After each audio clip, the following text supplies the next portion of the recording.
बिस्मिल्लाहिर्रहमानिर्रहीम नहमदुहु नुसल्ली अला रसूलिहिल करीम अम्मा बाद।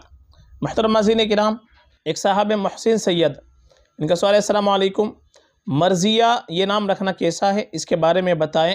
सूरह फजर की आयत में है ये नाम, जज़ाकल्लाह। वालेकुम अस्सलाम वरहमतुल्लाहि वबरकातुहू। जी, जो नाम आपने पूछा है मर्ज़िया, ये सूरह फजर के अंदर जो ये लफ्ज़ आता है, इरजिई इला रब्बिकी राज़ियतम मर्ज़िया, वो मर्ज़िया है, यानी यहाँ पर तशदीद के साथ में, मर्ज़िया नहीं मर्ज़िया।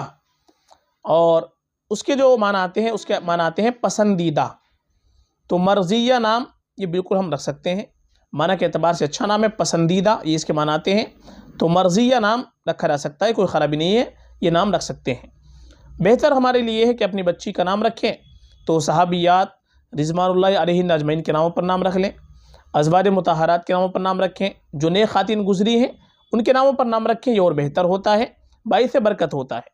और अगर आपको नाम देखने हैं, सहाबियात के नाम देखने हैं या नए नाम देखने हैं, तो हमारी प्ले लिस्ट के अंदर जाए, वहाँ पर आपको सहाबा सहाबियात के नाम की प्ले लिस्ट मिल जाएगी।